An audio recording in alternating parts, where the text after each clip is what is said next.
السلام اخوتي، كي دايرين؟ بخير، نتمنى كلشي يكون بخير. اليوم فيديو جديد، توقعات مباريات اليوم الاثنين.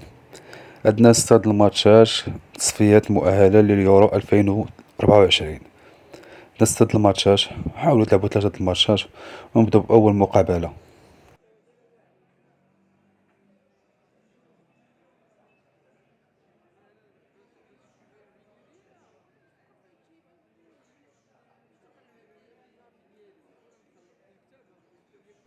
عندنا المقابلة بين أرمينيا وليتوانيا.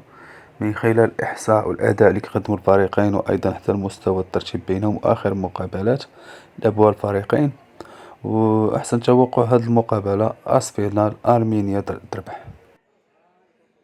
والمقابلة بين سويسرا ورومانيا.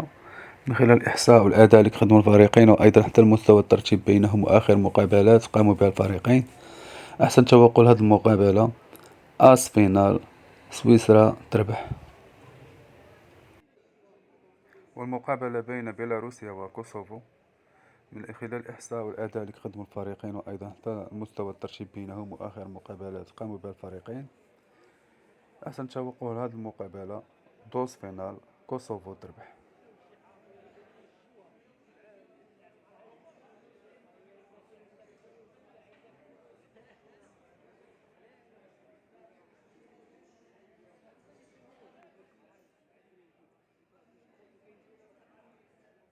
والمقابلة بين سلوفينيا والدنمارك.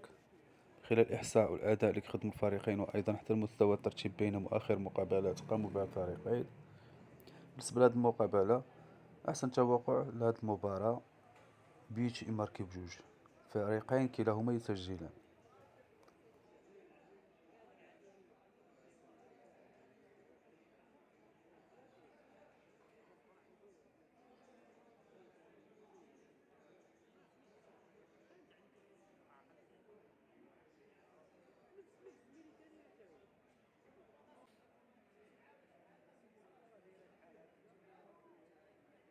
والمقابلة بين إيرلندا الشمالية وكازاخستان. خلال الإحصاء والأداء اللي كيقدموا الفريقين، وأيضا حتى المستوى الترتيب بينهم وآخر مقابلات قاموا بها الفريقين، أحسن توقع لهذه المقابلة فيزيتور تماركي واحد.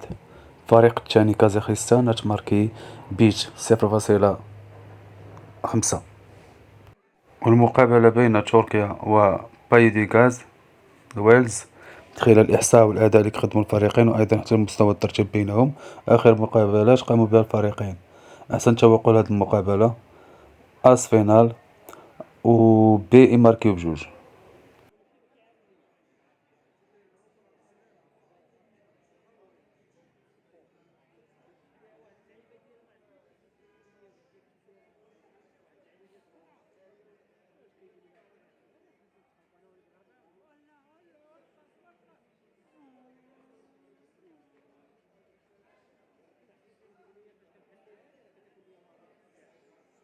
انا خوتي كيسالي الفيديو ديالنا، ونشوفكم فيديو جديد، التوقعات القادمة، وبالتوفيق للجميع. ما تنساوناش بلي لايك.